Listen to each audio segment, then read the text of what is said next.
Guterres en tout cas ni ngeen xam ni kon Macky Sall mu ngi faire face ak li ngeen moo nekk benn verrou américain parce que li ñu jot a recevoir ci information mooy que ni dafa am ñeneen ñoo nga xamante ne si ñu ngi bokk ci Amérique latine xëy na ñoom la ñu gën a daal di privilégié au lieu li nga xamante ne si moo nekk les pays africains parce que Samba wutale woon ni jamono yi li nga xamante ni si daal di woon nañuy def assemblée générale de l'ONU yaa nga doon dégg Macky Sall doon wax ni dañoo war a élargir mbir mi nga xamante ni si le continent africain au moins ñoom nañ am benn représentant fi nga xamante ni si moom moo nekk le conseil de sécurité de l'ONU alors sur ce ñu jàpp ni Macky Sall am na ci leen loo nga xamante ni si moom moo ko tënk moo tax warut a mën a nekk secrétaire général de l'ONU xëy na mu nekk bilan bi nga xamante def na ko fii ci Sénégal en plus nee nañu amagul benn grande puissance boo nga xamante ni si tey taxaw na ngir jàppale nga xamante ni jàppale la candidature de Macky Sall en plus tamit bu dee ci dëkk bi mu dëkk muy Sénégal pare guñu justement pour jàppale ko est-ce que jàpp nga ni loolu dina mën a nekk justement. waaw bon d'abord damay sant yàlla am leader bu mel ni ki ñuy wax son excellent monsieur le président Macky Sall nekk nit koo xamante ni il est pondéré c'est un intellectuel aguerri chevronné à la tâche avec des compétences reconnu par tout le monde, aussi bien qu'au niveau sous-régional, au niveau régional et au niveau international. su ma ci waxee loolu suñ jëlee la trajectoire académique politique de son excellent monsieur le président Macky Sall da ngay gis ne président Macky Sall de décembre 2000 en 2001 dafa nekkoon directeur Petrosen nekk directeur Petrosen nekk en même temps conseiller du président de la République en mai 2001 en 2002 yàlla def ko mu nekk ministre des mines de l'énergie et de l'hydraulique jóge foofu en 2002 2003 yàlla def ko mu nekk li nga xam ne mooy ministre d'État en même temps ministre chargé des mines de l'énergie de l'hydraulique sous le magistère de Major Boye en août 2003 et en avril 2004 il était ministre d'État ministre de l'Intérieur et des collectivités porte-parole du gouvernement sous le magistère de Idrissa Seck président en avril 2004 en même temps mu nekk vice-président du comité directeur du PDS ça c'est la trajectoire politique le 21 avril 2004 au 19 avril 2007 il a été le premier ministre du Sénégal après il a été la tête de liste des élections législatives de 2007 où il avait remporté 143 voix sur 146 voix c'est-à-dire que dans toute l'opposition dans les 146 voix yi nga moom la doon laaj au niveau des députés de l'Assemblée nationale mu amoon ci 147 donc mu nekk loo xamante ni c'est inédit yàlla def ñu créer suñu parti politique président Macky Sall nekk en espace de 2 ans mu briguer le suffrage des Sénégalais ñu may ko nekk président de la République du Sénégal mu nekk ko nekk au niveau de la sous-région mu nekkoon président CEDEAO au niveau de l'Afrique au niveau régional mu nekkoon ki nga xam ne mooy le président de l'Union africaine ñu jóge foofu noonu mu briguer 2 mandats consécutifs constitution Sénégal mayoon ko mu présenté wu à un second mandat de 5 ans mu xool ne moom il n'est pas quelqu'un qui se dédie moom benn doomi adam mënu ko vaar ci àdduna soo defoon vaar Macky Sall tey doo mës a gis waxam démb ak waxam tey waroo donc tey mu ne woon témoignage bi le feu ki nga xam ne moom moo nekkoon au niveau du conseil constitutionnel bu muy def bu Diomaye di prêter son serment devant tous les Sénégalais il a dit que président Macky Sall amoon na droit mënoon nekk candidat mais bëgg Sénégalam ak ni mu soxla ñu amour bu mu porté ci Sénégal moo taxoon mu ne moom soxlawul briguer un second quinquennat loolu tax mu démissionné choisiroon ki nga xam ne mooy Amadou Ba au niveau de la politique de la scène internationale bu mu paree foofu noonu gis nañ ne le COP 28 gars yi dañ ko copté woon Atlantique Council ñu copté ko fondation Mou Ibrahim ñu copté ko et bi nga xam ne nag moo ci gën a nekk li nga xam ne le P4 le pacte de Paris pour la paix et la prospérité président gars yi nommé ko fa ñu jóge foofu noonu li nga xam ne mooy le centre mondial chargé des affaires climatiques au niveau de l'ONU président en même temps gars yi nekk mu nekk le président donc aujourd'hui ki mel ni kooku noonu nga buux ko mu dem nga ñàkk koo buux mu dem et li nga xam ne nag mooy par rapport à la nomination au niveau du poste de secrétaire général de l'ONU dans la charte dans la Chambre des Nations Unies, dans ses lois organiques, l'article 97 de la Charte des Nations Unies, c'est le Conseil de sécurité la candidature des potentiels candidats pour diriger le poste de secrétaire de l'ONU. Et lolo nonou, pour qu'il le faut, il y a 5 étapes. La première étape, c'est une lettre conjointe. Et cette lettre conjointe, moi, la présidente de l'Assemblée générale et celle du comité de sécurité, nous avons présenté au niveau de l'Assemblée générale. Deuxième étape, moi, la présentation du personnel de candidats. Et c'est la présidente de l'Assemblée générale et celle du conseil de sécurité communique conjointement à tous les membres les noms des candidats. Après la troisième étape, moi la vision stratégique et le dialogue. Moi vision bi nga xamné candidat mom la am au niveau de la scène internationale, au niveau de la scène mondiale ak nim ko bëggé mener par rapport aux objectifs et aux ambitions de l'ONU. Ensuite, quatrième étape, c'est les recommandations du Conseil de sécurité. Il faut que le Conseil de sécurité ait des recommandations. Et recommandations pour moi, il faut que c'est les États membres, surtout les États membres qui ont le droit de veto,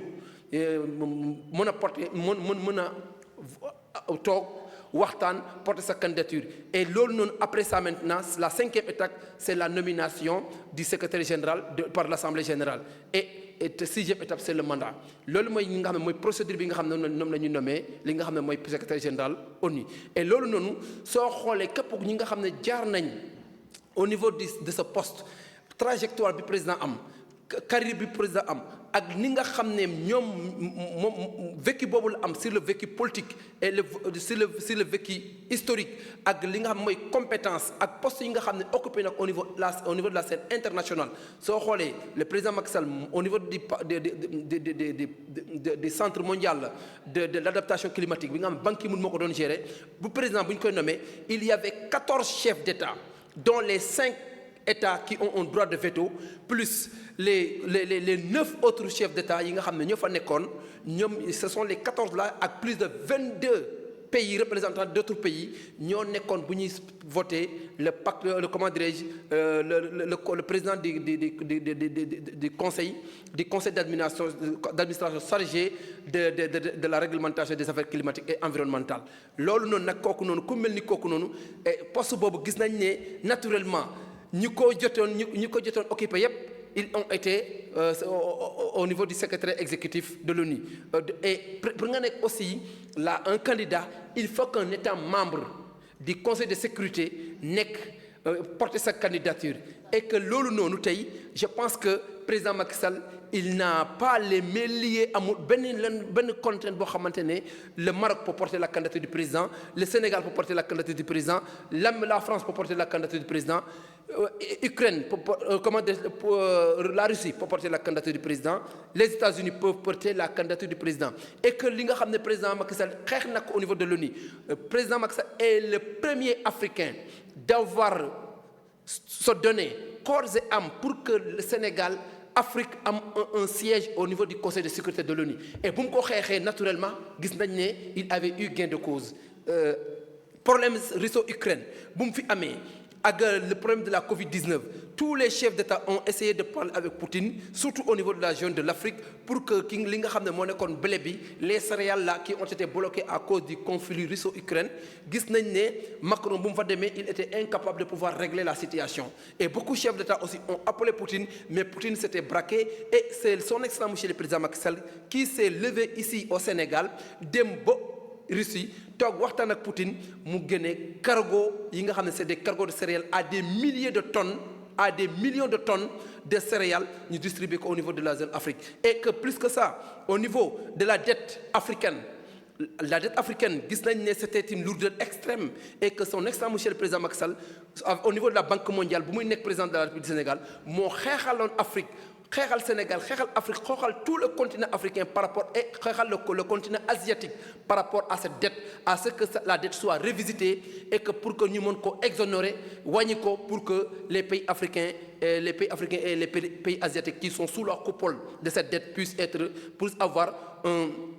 de l'énergie puisse avoir une oxygénation économique. Et loolu noonu gis nañ ne aussi après ça naturellement il avait eu gain de cause et que la Banque mondiale, les institutions de Bretton Woods avaient révisé à travers le FMI avaient révisé la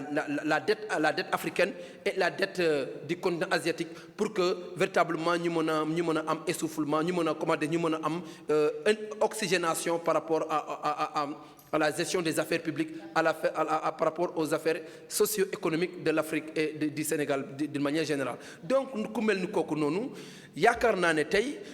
soxlawul yenn détails yi ñu ngi wax ne Sénégal président Macky Sall ce qu'il a réussi au Sénégal aucun chef d'État ne l'a réussi. Ñun on s'est opposé avec Abdoulaye Wade bu gaa yi nekk fii di sànni xeer. Le président Macky Sall daf ñu woo ñu toog mu ne ñu man du ma xeexal du ma nekk fii di sànni ay xeer di yàq ay sama dëkk bi nga xam ne su ma ko heurté man maa ko war a tabax. Donc loolu taxoon autant en 2011 bu les émeutes commencé ñu ne ñun ay défaillants lañ di ñuy attaqué di ñuy wax ne ñun dañoo bëgg opposition bi dem uti ay nit ñun on est des hommes un parti républicain nous sommes des républicains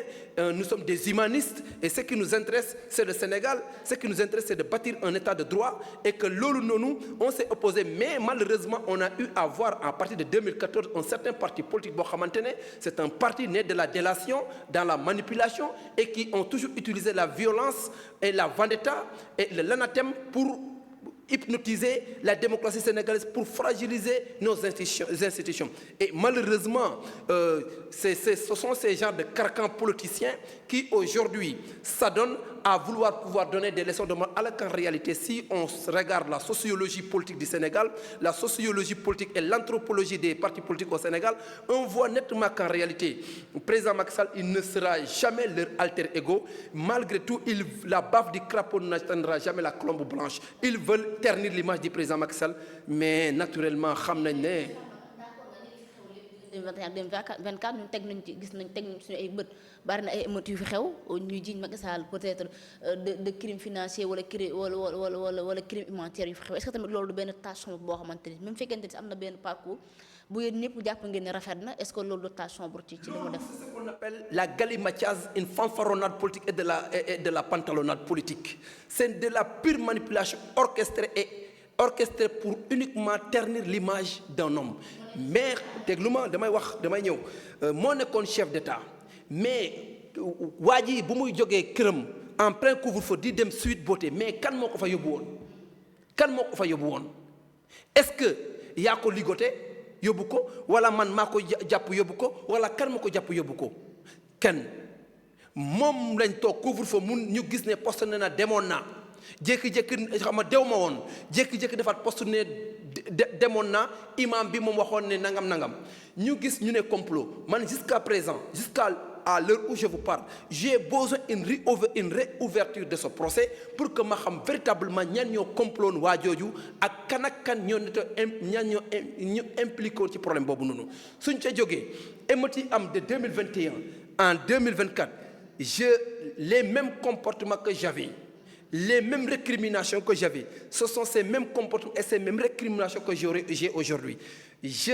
combats d'une manière effroyable toute personne qui milite pour déstabiliser ce pays. Je combats toute personne qui milite pour saper la paix. Je combats toute personne qui milite pour lancer un discrédit ou bien détruire l'intégrité du territoire ou bien fragiliser nos institutions. Et que ce qu'on a vu de mars 2021 en 2024, c'était du vandalisme, c'était de la délinquance à grande échelle, c'était de la voyoucratie, c'était de la déliquescence et ce comportement sordide et à combattre à tout niveau, à toutes les échelles. C'est la raison pour laquelle le président Macky Sall dafa di républicain, mais li ñu am ni su amoon dans les autres pays de la zone CEDEAO, on allait voir autre chose. Mais heureusement,